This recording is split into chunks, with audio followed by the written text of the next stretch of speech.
안녕하세요, 여러분. 오늘도 이 자리에 함께 해주셔서 진심으로 감사합니다. 처음 오신 분들도 계실 텐데요. 이 채널은 나이가 들어가며 더 편안하게 사는 지혜, 사람 사이에서 상처를 덜 받고 관계를 오래 지키는 방법, 그리고 노후를 조금 더 단단하고 따뜻하게 살아가는 이야기를 함께 나누는 공간입니다. 이 영상이 마음에 드신다면 구독과 좋아요, 그리고 알림 설정까지 부탁드립니다. 여러분의 응원은 이 채널을 이어가는 큰 힘이 됩니다.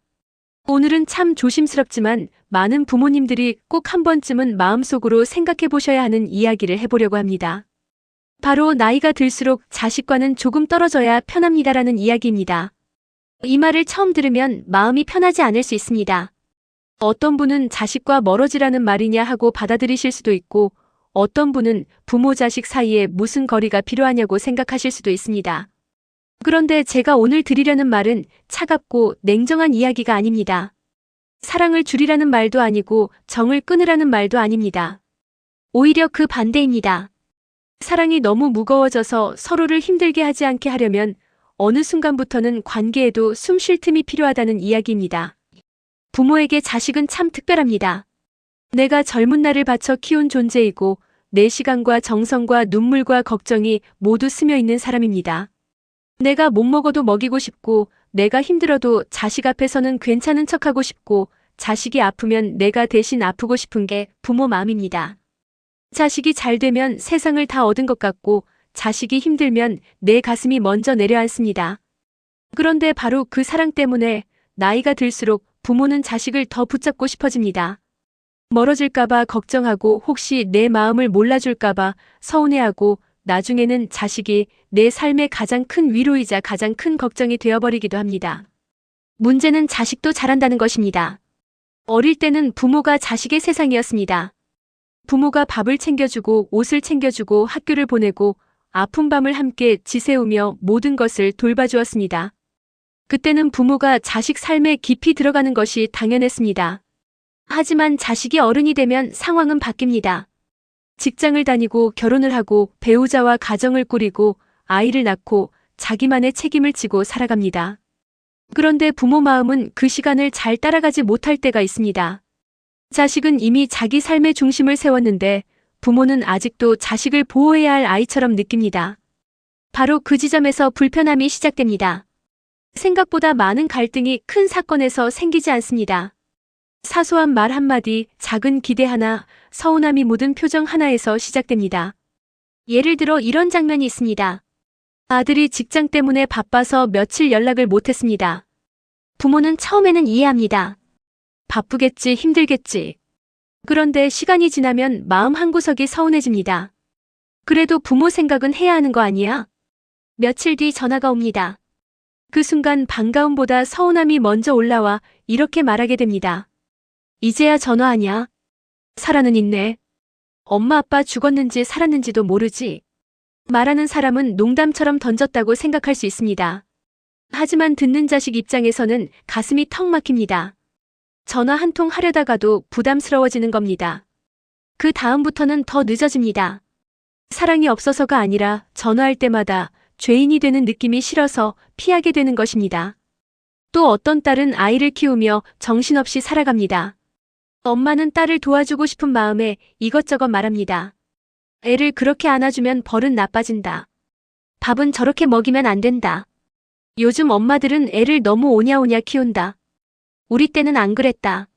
엄마는 진심으로 손주가 걱정되고 딸이 서툴러 보이니 알려주고 싶은 마음뿐입니다.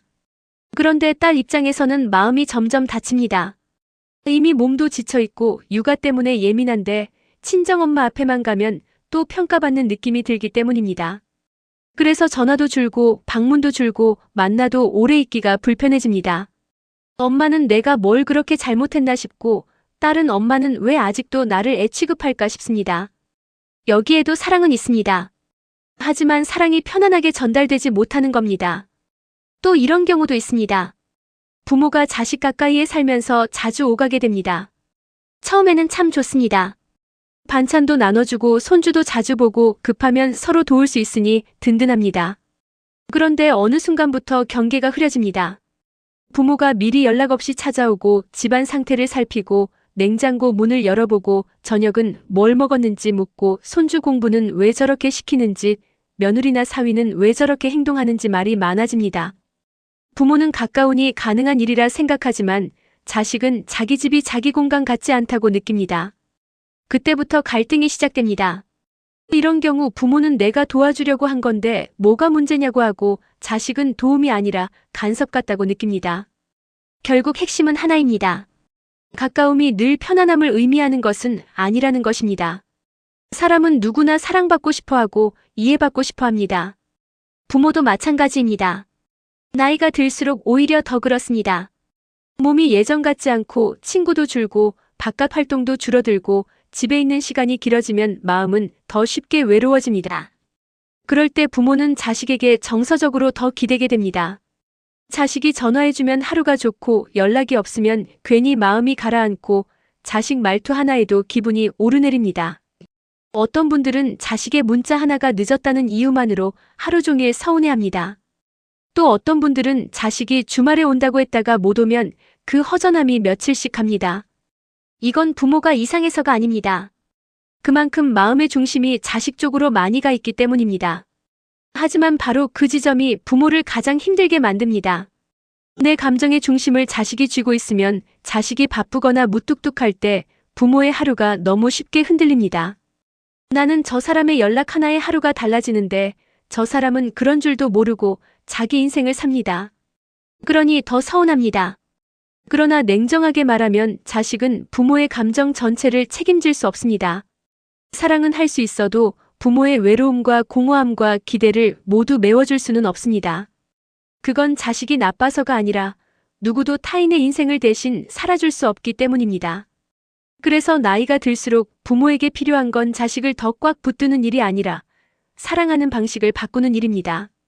예전에는 손으로 돌보는 사랑이었다면 이제는 마음으로 지켜봐주는 사랑으로 바뀌어야 합니다. 예전에는 방향을 알려주는 사랑이었다면 이제는 자식이 자기 방향을 찾도록 믿어주는 사랑이어야 합니다.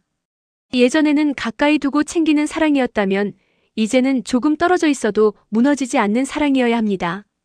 많은 부모님들이 말씀하십니다. 나는 자식한테 큰 거 바라는 거 없어. 그냥 잘 살면 돼. 정말 진심입니다. 그런데 막상 관계 속으로 들어가 보면 기대가 아예 없는 것은 아닙니다. 전화 좀 자주 해주길 바라고, 내가 아프다고 하면 걱정해주길 바라고, 명절에는 먼저 찾아오길 바라고, 내 말에 귀 기울여주길 바라고, 내가 서운하지 않을 만큼은 표현해주길 바랍니다. 이건 나쁜 마음이 아닙니다. 아주 인간적이고 자연스러운 마음입니다. 다만 기대가 커질수록 실망도 함께 커집니다. 문제는 바로 그 실망이 반복되면 부모 마음이 자꾸 굳어진다는 것입니다. 부모가 자식에게 가장 많이 하는 실수 중 하나는 자신의 서운함을 사랑의 이름으로 반복해서 전달하는 것입니다. 내가 너만 보고 사는데 너는 내 마음 하나도 모르지. 내가 얼마나 외로운데 너 아니면 나한테 누가 있니? 이런 말은 부모의 진짜 마음일 수 있습니다. 하지만 자식에게는 큰 부담이 됩니다. 그 말을 들은 자식은 위로해드리고 싶다가도 동시에 무거운 책임감에 짓눌립니다. 그리고 사랑은 해야 하는데 그 사랑이 기쁨이 아니라 짐처럼 느껴질 수 있습니다. 이럴 때 자식은 부모를 덜 사랑해서가 아니라 부모를 사랑하기 때문에 더 피하고 싶어지기도 합니다. 만나면 또 미안해지고 또 죄책감이 들고 또 답답해질 걸 알기 때문입니다. 그래서 부모가 꼭 기억해야 하는 말이 하나 있습니다. 자식을 사랑하는 것과 자식에게 기대는 것은 다르다는 것입니다. 사랑은 따뜻한 것이지만 기대가 지나치면 관계는 무거워집니다. 사랑은 상대를 편하게 하지만 과도한 의존은 상대를 지치게 합니다. 자식을 사랑하는 마음은 깊어도 좋지만 자식이 내 인생의 유일한 중심이 되어서는 부모 자신이 너무 힘들어집니다. 노후에 부모가 자식과 조금 떨어져 있어야 편한 이유는 단지 싸우지 않기 위해서만이 아닙니다. 내 삶을 다시 내 손에 쥐기 위해서입니다. 내 기분이 자식 연락에 달려있지 않게 하고 내 하루가 자식의 반응에 흔들리지 않게 하고 자식 없이도 내가 나를 돌보며 살아갈 수 있어야 하기 때문입니다. 그래야 부모도 편하고 자식도 편합니다. 어떤 부모님들은 자식과의 관계가 좋아지길 바라면서 정작 자기 삶은 비워둔 채 자식만 바라보는 경우가 있습니다. 아침에 눈 뜨면 자식 생각, 밥 먹다가도 자식 생각, 주말이 되면 혹시 올까 기다리고, 안 오면 서운하고, 오면 반갑지만 또 이것저것 말하다가 부딪히고 돌아가면 허전하고. 이 패턴이 반복되면 부모는 점점 더 지치게 됩니다. 그래서 나이가 들수록 부모에게 정말 중요한 것은 자식과의 관계만이 아니라 자기 삶의 뼈대를 다시 세우는 것입니다. 그 삶의 뼈대는 거창한 것이 아닙니다. 아침에 일어나는 시간, 산책하는 시간, 밥 챙겨 먹는 시간, 내 건강을 돌보는 시간, 사람 만나는 시간, 내 마음을 정리하는 시간, 취미 하나, 꾸준히 다닐 곳 하나. 동네 문화센터여도 좋고, 교회나 성당이나 절이어도 좋고, 공원 산책 모임이어도 좋고, 글쓰기든 체조든 노래든 뜨개질이든 뭐든 좋습니다. 중요한 건 내 안에 자식 말고도 나를 움직이게 하는 것이 있어야 한다는 것입니다. 그래야 자식에게 모든 기대를 걸지 않게 됩니다. 어떤 분은 매일 동네 공원을 걷기 시작하면서 마음이 많이 편해졌다고 합니다. 처음에는 억지로 나갔지만 계절이 바뀌는 걸 보고 같은 시간에 만나는 사람들과 인사하고 몸이 조금씩 가벼워지는 걸 느끼면서 하루가 달라졌다고 합니다. 또 어떤 분은 글쓰기 모임에 나가면서 자식 생각만 하던 시간이 줄었다고 합니다. 자기 이야기를 글로 써보니 내가 어떤 사람인지 다시 보이고 자식 말고도 내 안에 아직 살아있는 마음이 있다는 걸 알게 되었다고 합니다.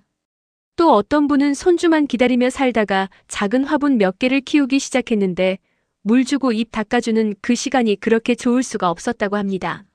이런 사소한 일들이 왜 중요하냐면 부모의 마음을 자식 한쪽에만 매달려 있지 않게 해주기 때문입니다. 그리고 나이가 들수록 부모가 특히 조심해야 할 것이 있습니다. 바로 충고를 사랑으로 착각하는 것입니다. 부모는 살아온 세월이 길고 경험이 많습니다. 그래서 자식이 실수하는 게 보입니다. 돈 쓰는 법도 사람 보는 법도 부부관계도 육아 방식도 건강관리도 부모 눈에는 다 보일 수 있습니다. 그래서 말해주고 싶습니다. 그건 아니다. 그렇게 하면 안 된다. 내 말 들어라. 그런데 자식이 요청하지 않은 조언은 대부분 잔소리로 들립니다. 부모는 도와주고 싶었지만 자식은 통제받는다고 느낍니다. 그래서 관계는 점점 어려워집니다. 이럴 때 부모가 한 번만 더 생각해보면 좋은 질문이 있습니다. 지금 내가 하려는 말은 정말 자식이 필요로 하는 말인가? 아니면 내가 답답해서 하고 싶은 말인가? 이 질문 하나만으로도 관계가 많이 달라질 수 있습니다. 정말 위험한 상황이 아니라면 자식이 스스로 부딪히고 배울 기회를 조금은 허용해야 합니다. 그래야 자식도 어른으로 존중받는다고 느끼고 부모도 괜한 갈등을 줄일 수 있습니다. 결혼한 자식의 배우자 문제도 마찬가지입니다. 며느리든 사위든 부모 눈에는 아쉬운 점이 보일 수 있습니다. 인사 방식, 말투, 생활 습관, 아이 키우는 방식, 돈 쓰는 방식, 친정이나 시댁을 대하는 태도까지 마음에 걸리는 것이 생길 수 있습니다. 하지만 그 순간 부모가 기억해야 할 것은 그 사람은 내가 고쳐야 할 사람이 아니라 내 자식이 함께 살아가기로 선택한 사람이라는 사실입니다. 부모가 여기에 깊이 개입하기 시작하면 자식은 가장 괴롭습니다. 부모와 배우자 사이에 끼어야 하기 때문입니다. 그래서 현명한 부모는 자식 부부의 생활에 먼저 끼어들지 않습니다.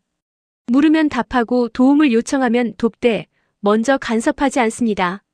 이 태도가 자식의 결혼 생활도 지키고 부모와 자식 관계도 지켜줍니다. 돈 문제에서는 더 조심해야 합니다. 부모가 자식에게 돈을 보태주기도 하고 반대로 자식이 부모 생활을 도와드리기도 합니다. 그런데 돈이 오갈수록 감정은 더 복잡해집니다. 부모가 돈을 주고 나서 그걸 관계의 영향력으로 사용하면 자식은 부담스럽습니다. 내가 그때 돈 해줬잖아. 그 돈 누가 마련해준 줄 아느냐. 이렇게 되면 도움은 고마움이 아니라 빚처럼 남습니다. 반대로 자식이 부모를 돕는 상황에서도 부모가 그것을 당연한 권리처럼 여기면 자식은 지칩니다. 돈이 오갈수록 더 조심해야 하고 더 고마워해야 하며 더 감정적으로 기대지 않아야 관계가 무너지지 않습니다. 결국 부모가 자식과 조금 떨어져 있어야 편한 이유는 서로를 덜 사랑해서가 아니라 서로를 너무 힘들게 하지 않기 위해서입니다. 부모가 자식의 모든 삶에 들어가려 하면 갈등이 생깁니다. 자식이 부모의 외로움을 전부 책임지려 하면 지칩니다. 그래서 두 사람 사이에는 건강한 경계가 필요합니다. 그 경계는 차가운 벽이 아니라 서로 숨 쉴 수 있게 해주는 창문 같은 것입니다. 조금 떨어져 있다는 것은 연락을 끊자는 뜻이 아닙니다. 무관심하게 살자는 뜻도 아닙니다.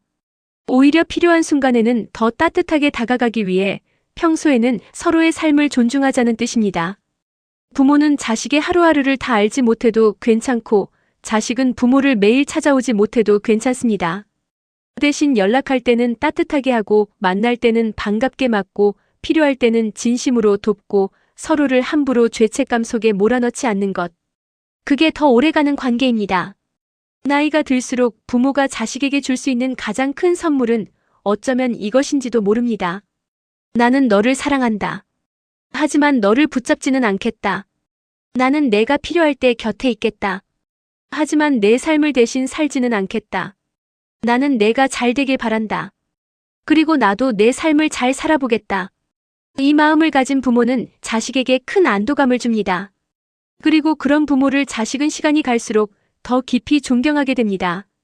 반대로 가장 오래 사랑받는 부모는 자식을 가장 세게 붙잡는 부모가 아닙니다. 자식을 편안하게 해주는 부모입니다.